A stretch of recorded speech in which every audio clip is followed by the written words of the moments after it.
এই নিরামিষ পনিরের পদটা আপনারা ভাত, রুটি, পরোটা সব কিছুর সাথেই খেতে পারবেন। আশা করছি আপনাদের সকলেরই খুবই পছন্দ হবে। নমস্কার বন্ধুরা, সুপ্রিয়া কিচেনে আবারও আপনাদের সবাইকে স্বাগত জানাই আরও একটা রেসিপি। আমরা তো তরমুজ খাই আর তরমুজের খোলাটা ফেলে দিই। আমি তরমুজের খোলা আবার খাই নাকি, কিন্তু তরমুজের খোলাও কিন্তু রান্না করে খাওয়া যায়। তো আজকে দেখুন আমি হাতে এই যে তরমুজের খোলা নিয়েছি, অনেকটা নিয়েছি।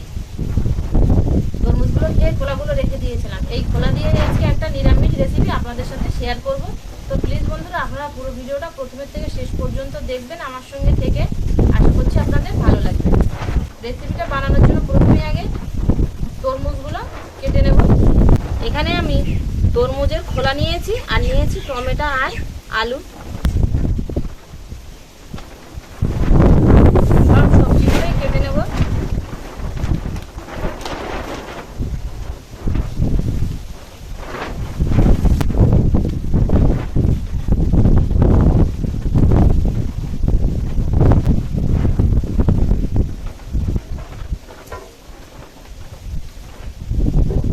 তরমুজের যে লাল অংশগুলো আছে এইগুলো কেটে বাদ দিয়ে দেবো। আর পেছনে এই যে সবুজ খোসাটা, এই সবুজ খোসাটা ছাড়িয়ে নেব।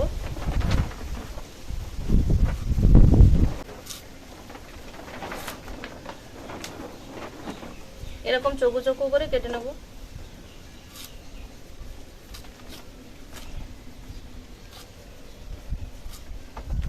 সবজিগুলো কেটে ধুয়ে পরিষ্কার করে নিয়েছি। এবার এই সাইডে কিছু মশলা আমি নিয়েছি রান্নার জন্য। নিয়েছি গোলমরিচ, গোটা জিরে আর গোটা ধনে, আর নিয়েছি পাকা লঙ্কা আর আদা। এগুলো আলাদা আলাদা করে শিলে বেটে নিয়ে আসবো। এই নিরামিষ রান্নাটা পনির দিয়েই করব। পনিরগুলো মাঝারি সাইজ করে কেটে নেব।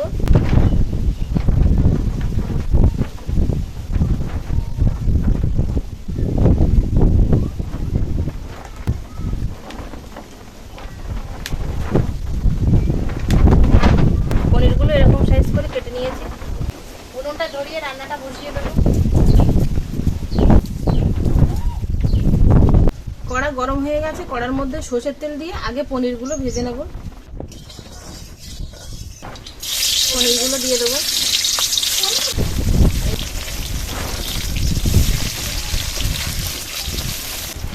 পনিরগুলো খুব একটা বেশি কড়া করে ভাজবো না, তাহলে খেতে ভালো লাগবে না, চিট হয়ে যাবে। ঠিক এরকম হালকা লাল করে ভেজে নিয়ে তুলে নেব।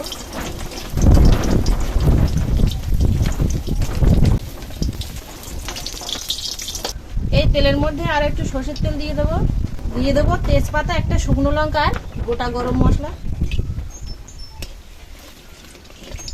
গোটা মশলা সুন্দর একটা গন্ধ ছাড়তে শুরু হলে এর মধ্যে দিয়ে দেবো কেটে রাখা টমেটো। দিয়ে দেবো লবণ। খানিকক্ষণ ভেজে নিয়েছি। এবার এর মধ্যে কাঁচা লঙ্কা আর আদা বাটা দিয়ে দেবো।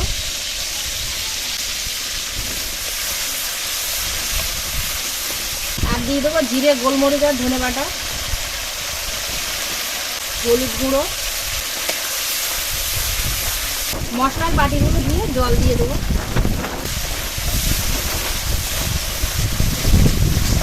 দিয়ে দেবো ছোটো চামচের 1 চামচ চিনি।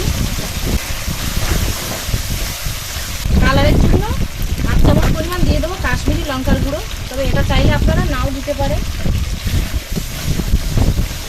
এবার মশলা থেকে তেল ছাড়া পর্যন্ত মশলাটা কষিয়ে নেব। মশলা দিয়ে দেখুন এই যে তেল ছাড়তে শুরু করেছে। এবার এর মধ্যে ধুয়ে রাখা সবজিটা দিয়ে দেবো, আলু আর তরমুজের খোসা।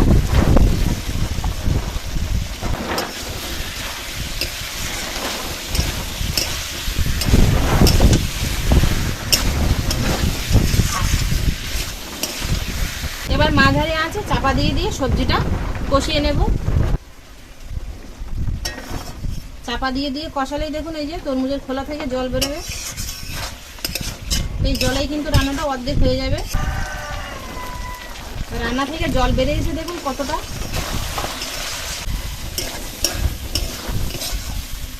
রান্না থেকে যে জলটা বেরিয়েছিল সেই জলটা কিন্তু একদম শুকিয়ে এরকম গায়ে গায়ে হয়ে গেছে। আলুও সেদ্ধ হয়ে গেছে, তরমুজের খোলাও সেদ্ধ হয়ে গেছে। এবার এর মধ্যে জল দিয়ে দেবো।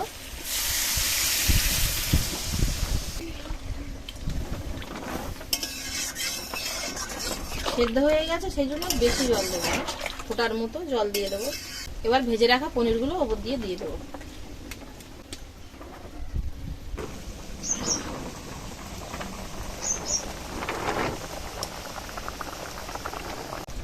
ঝোলটা ফুটে কিন্তু অনেকটাই কমে গেছে, প্রায় এরকম গায়ে গায়ে চলে এসছে।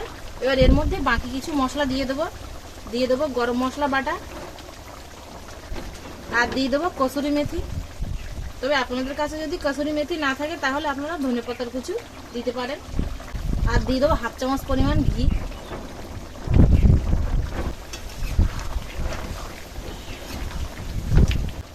রান্নাটা হয়ে গেছে, এবার নামিয়ে নেব।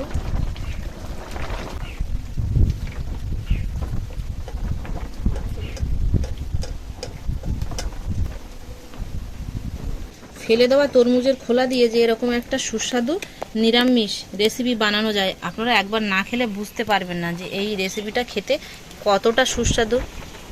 তরমুজের খোলা দিয়ে এই নিরামিষ রেসিপিটা কেমন হলো অবশ্যই কিন্তু আপনারা কমেন্টে জানাবেন।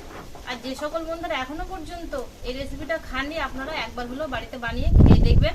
আর যদি ভালো লাগে তাহলে লাইক, কমেন্ট ও আপনাদের বন্ধুদের কাছে প্রচুর প্রচুর শেয়ার করবেন। এতক্ষণ আমার সঙ্গে থাকার জন্য আপনাদের অনেক অনেক ধন্যবাদ। আবারও দেখা হচ্ছে আপনাদের সাথে পরে নতুন কোনো রেসিপিতে। ততক্ষণ আপনারা সবাই ভালো থাকবেন।